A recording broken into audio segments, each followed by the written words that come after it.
I've got a question for you guys. What sort of plane is meant to dive 10,000 feet in mere seconds? And no, the answer isn't China Airlines Flight 006. The real answer is dive bombers.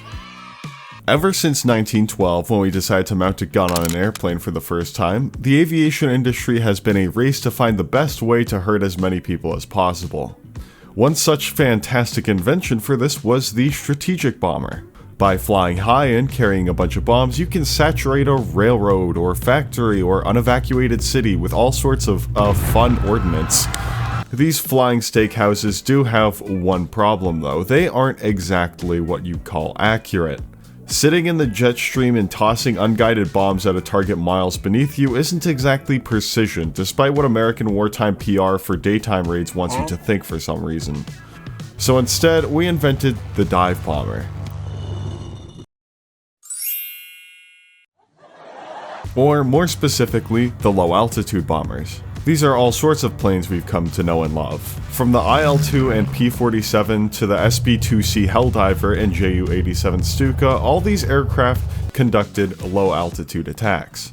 If there is ever a ship or an encampment or an orphanage that escaped the strategic bombings, low-altitude attack aircraft are perfect for conducting precision strikes on a whole variety of targets. My glorious nation, the United Federation of Bo, named after my cat, which loves war so much that it wins by a landslide in every vote, for some unknown reason, needs a precision bomber. And in this collaborative video, my friend and I will be competing to design the best dive bomber. And these won't be typical dive bombers. We're going through everything. From spar design philosophy to oil coolers and cockpit circuit breakers, and even special optimization techniques to make these planes run well on anyone's computer. What we hope to make are potentially some of the most detailed fictional aircraft ever designed. Using my fictional nation as a conduit for aviation design, I plan to show you all the next step in airplane evolution.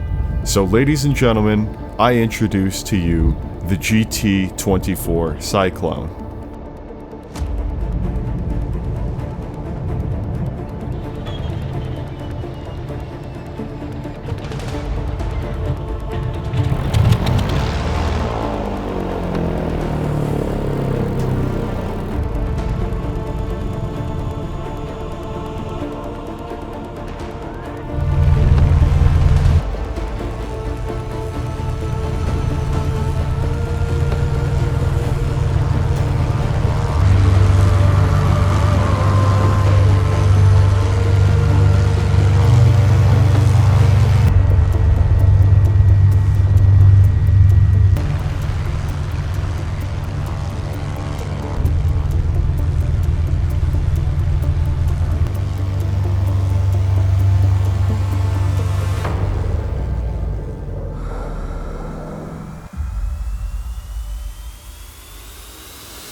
On our mission to show you guys that war really is a bunch of cool dudes with tanks and explosions, and that it's very awesome and you should fund it, we need to start by showing you guys the awesome airplanes you'll get to fly as a citizen of the UFB. So let me start by saying that if you want to fly either mine or my competitor's plane, you can join my Discord server where I'll feature both, links in the description below. With that out of the way, if we want to figure out how to actually build our plane and not look like orangutans hammering together our favorite imitation of a World War II dive bomber, we should probably start by actually looking at real World War II planes. So what plane are we making exactly? Well, we know it's going to be a dive bomber, but what does that exactly imply? So in order to do that, we're going to be comparing features between 3 real-life dive bombers and how they figured it out or failed to do so. The Aichi D3, the SB2C Helldiver, and the Ju-87 Stuka are our aircraft of choice. You might be able to identify the Aichi D3 by its massive elliptical wings and high maneuverability, the Ju-87 for its unusual variance and annoyingly loud psychological warfare devices, and the Helldiver you may be able to recognize by the nightmares it gives the deck crew of an aircraft carrier. So enough about the differences. What consistent features do these aircraft have? Every dive bomber we're reviewing has dive brakes, as overspeeding an airframe and turning your wing spars into boiled spaghetti is what we would call Type 3 fun. Furthermore, these planes all had tail gunners. Because surviving dive bombing wasn't just about not crashing, it was also about making it back before enemy fighters turned you into an exhibit for bad engineering choices. Lastly, and seemingly optionally, ease of maintenance seemed to be a popular option. At least if you wanted your pilots to fly their planes regularly for some unknown reason. Like, you know, being at war or something. Speaking of which, what exactly are we going to war over? As you all know, I use my country, the UFB, as a conduit for my aviation design. So, myself, the UFB, and my sworn enemy, the PRH, which definitely didn't just materialize out of thin air 5 minutes ago, are going to war. Where? This tiny island in the middle of the ocean, which has a population of 0, 0 natural resources, and provides almost 0 strategic advantage between our countries, is known as the Slandus Islands. This definitely isn't just an anagram for islands. The only notable wildlife on the island is an endangered species of puffins known as the Slandus puffin. The UFB near unanimously voted on bombing the ever-loving crap out of it to eradicate any PRH landing forces for some unknown reason. I run the United Federation of Bo, named after my cat, Bo. My opponent, Big Ham, is running the People's Republic of Ham. A little bit self-centered in his naming convention, if you ask me. The UFB and PRH are in eternal conflict and absolutely hate each other. Why, you might ask? Well, I don't know. But in the UFB, service guarantees citizenship for all of those over the age of 9. So who are we to deny our civilians a chance to prove they're worthy of citizenship? And plus, without war, you wouldn't be able to fly really cool airplanes, so if you ask me, war's actually really awesome and we should fund it more often. The challenge will be conducted in everyone's favorite game which hasn't had an update for nearly a year, Flyout. The PRH and UFB are inhabiting the northern hemisphere of the Flyout world. Using its physical space, we're able to construct our own flight challenges. Towards the end of the video, we're going to take a closer look at the PRH dive bomber and add it to our stat comparison between our bomber and the 3 real-life bombers discussed earlier. Now, we know they have a dive bomber because I just received intel from my recon pilot that the PRH is funding construction of a new dive bomber in preparation to invade the Slandus Islands. This photo was sent back from our recon plane. It's a little bit burnt on the edges because the plane had engine trouble and went down after taking the photograph, but the PRH sent us the camera without looking at any of the content inside because we told them it was a mere civilian aircraft who was flying recreationally. Unfortunately for the PRH, we're also working on our own project to liberate the Slandus Islands from these evil aggressors. Let's take a look. So firstly, something to keep in mind while building these planes is that in the UFB's design philosophy, World War II never happened. To make these aircraft a practical design evolution, it's safe to assume that the aircraft would be fundamentally similar to World War II aircraft, but not exactly the same. This lets me take some creative liberty with the project, and also makes a great excuse for me, because if someone goes, this isn't the same as World War II planes, I can go, well, it's not technically World War II, go find a different argument.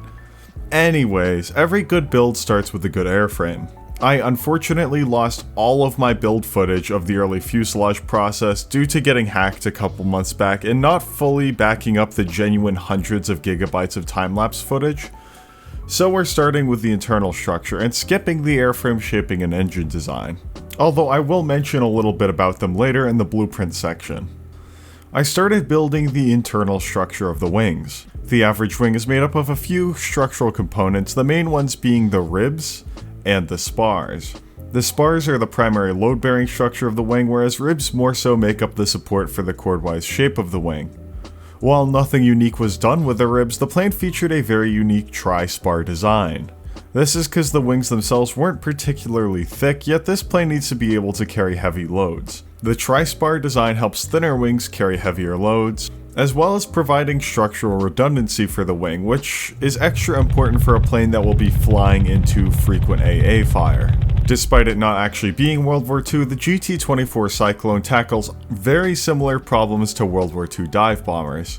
The dive brakes provide sufficient drag for the dive, as well as forcing the plane upwards under neutral control, helping pilots pull out of a dive. The original air brakes on prototype number 1 did not do this so well. Furthermore, the GT-24 features an air-cooled twin-row radial engine with a single-speed supercharger. This provides boosts to higher altitudes without increasing design complexity substantially. With a large removable cowling on the front, accessing the top end of this engine should be a relatively pain-free process for the technicians. Furthermore, a rear gunner, horn ballast elevators, and a bottom-mounted oil cooler helped keep the plane at the cutting edge of technologies for the time period. The wings featured pod-mounted landing gear as well. These landing gear pods may be less aerodynamic than a traditional landing gear that just folds into the wings. However, they allowed me to have more wing real estate to mount bombs, rockets, or whatever other fun payloads we wish to throw at our enemies. Plus, there's once again the maintenance benefit of trying not to shove the landing gear in between ribs and fuel tanks and leading edges just so it can work. I also worked to make the plane actually flyable. So, a huge issue with a lot of my previous planes is that regardless of file size, the CPU would very easily get overloaded when trying to fly them. In flyout, when simulating a plane, each part has its own attributes: position, velocity, mass, aerodynamics, etc. Now, each of those attributes needs to be calculated and updated 120 times every second. Now, this is okay for a computer, but the problem comes when there's, let's say, 1,200 parts. Then it has to update 10 attributes on 1,200 parts 120 times a second. And considering the game only runs on one core of your CPU no matter what, this can overload it pretty quickly. In order to cut down on these issues, I made everything I could out of just a single procedural fuselage. The fuselage, ribs, spars, longerons are all just a few parts. You get the idea. It took a lot of extra work, but I managed to cut down on my part count by nearly 400 parts, which led to the plane running much smoother in flight. After all that optimizing, painting, and begging God for the sweet release, it was finally time to start some weapons testing. Starting with these custom designed rockets. Never mind, I'm not using those. I'll just stick with rockets that don't work, cause that was kinda horrifying. The aircraft would feature two heavy external suspensions on the wing roots. These were capable of either carrying a drop tank or a bomb up to about 500 kilograms in weight. On top of that, a few wing-mounted suspensions also existed, taking advantage of my aircraft's incredibly low wing loading to add additional rockets and extending the takeoff run to nearly 1.5 kilometers. The interior, on the other hand, was a bit difficult to say the least. I needed to use the same optimization techniques from before on something that takes an equal amount of time, if not more, than the entire airframe internals included. While building this cockpit, I took advantage of internal design theory, trying to keep primary flight displays very close to the center, and less directly relevant gauges on the outside. Also, buttons were very large and tactile in order to make sure that pilots didn't accidentally hit the wrong one. I'll make sure to talk about it a little bit more in depth in the flying portion of the video, I think, because it's insane that I really just sit here and spend 20 hours on an aspect of the model you guys are going to see for maybe 20 seconds otherwise. So after somewhere close to 60 to 70 hours of sheer building, countless hours of research and inspiration gathering, script writing, and coffee breaks with Bo to discuss the war economy, and asking Ham to give me extra time for video production, we were finally ready to fly out. So how does the GT-24 stack up to other attack aircraft of the time? So you guys have seen the advertisement for my aircraft, but that was only the first prototype. Since the video begun, the aircraft has already gone through design changes. such as heavy suspension changes to ensure that the bombs are 100% clear of any prop striking issues. As mentioned before, we added new air brakes to the aircraft, but the old panels are still very visible and prominent on my build. There were slight adjustments to the elevator horns for better pilot control at higher speeds, and plenty of other minor details. With that, it was finally time to see our competitor's plane, now that we're both ready to liberate the Slandus Islands. This is the S-80, also Cyclone. Yeah, we both named our planes the Cyclone since we didn't have any clue what the other guy was doing, and by the time we realized it was too late to change it. Both of our planes featured radial engines, although where mine focused more so on cost effectiveness and ease of maintenance, Ham's aircraft focused more on, well, essentially climb performance and a few unique features for the crew. For example, where my plane had just a traditional rear gunner with a single 13mm, Ham's plane featured twin 8mm with their own custom doors that the gunner could close in flight. While my plane had a relatively traditional body and nose shaping, his aircraft needed an extra large cowling to fit his very large radial engine. Both of our planes were about 11.5 meters long, but mine had a larger wingspan at 13.5 meters. Despite this, we both had similar wing loading as the S-80's wing chord was longer than mine. The S-80's landing gear were wing folding and far more streamlined, whereas my landing gear retracted into pods on the wings and stuck out just a little bit to help with belly landing in the event of landing gear failure. While my plane featured two wing-mounted suspensions that were far out to clear the prop in a dive, the S-80 featured a swinging centerline bomb suspension to keep things clear of the propeller, very similar to traditional World War II dive bombers. What I'm getting at here is that my plane appears to be a lot more rugged, whereas Ham's plane seems more like a bit of a flying Cadillac, if you know what I mean. A little bit more luxurious, a little bit tougher to work on, and also plenty fast. If you'd like to see more of Big Ham's design philosophy, he's going to be releasing his video in tandem to mine. So make sure to check out his channel via link in my description if you're looking for even more flyout content. As mentioned before, both of our planes will be flyable on Discord as well. There are a bunch of dumb little Easter eggs across the entire aircraft for both of the Cyclones, so let us know if you find them all. So, comparing the GT-24, the S-80, and the other three real-life dive bombers, how does our fictional aircraft evolution stack up to real aircraft? Top speed is our first measurement, and it's super important for many aspects of combat. Escaping enemy fighters, flying to your target and aggressing with shorter notice, etc. My plane's single-speed supercharger bring it up to 272 miles per hour at 14,000 feet specifically. Below that, and the parasitic nature of the supercharger slows it down, and above that the total boost dips below the manifold pressure, and I start losing power. Big Ham, along with two of the other aircraft in the graph, tried to solve this by employing a 2-speed supercharger. This is made obvious by the two peaks on his graph. However, that being said, his top speed is still slightly undermined due to all the drag caused by his engine cowling. It's also worth noting that both Ham and myself decided to optimize our supercharger and engine design for lower altitude than the World War II aircraft. You might notice that our aircraft have generally higher airspeeds at lower altitudes, but also a lower surface ceiling. Another important detail is rate of climb. How quickly your aircraft can gain energy can mean life or death in some scenarios. My rate of climb was relatively average on the graph, whereas Ham's S-80 provided a slightly better than average rate of climb thanks to his large and powerful engine. However, the automatic gear shift for his supercharger appears to happen at a bit too high of an altitude as he has this gigantic depression of climb rate at about 8,000 feet. As for carrying capacity, my landing gear pods, high wing area, twin bomb suspensions, and spar design seem to benefit me greatly, enabling us to carry 200 pounds more payload than the other dive bombers, and also putting my plane ahead of the PRHs in payload capacity, even on a full tank of gas. However, my plane appears to be suffering from success, because this high payload reduces its combat radius, especially since the standard payload is two 500 kilogram bombs. It's still better than most of the other aircraft on the graph, but it falls 25 miles short of the S-80's combat radius. Lastly, my plane makes up for its neck-and-neck combat radius with the S-80 by having a fantastic ferry range. Both Ham's and my own plane feature mountable external drop tanks, and my much higher lift-to-drag ratio enables my plane to fly much more efficiently at cruise than the big, draggy S-80 engine. And with our planes and air forces ready, it was finally time to liberate the Slandus Islands.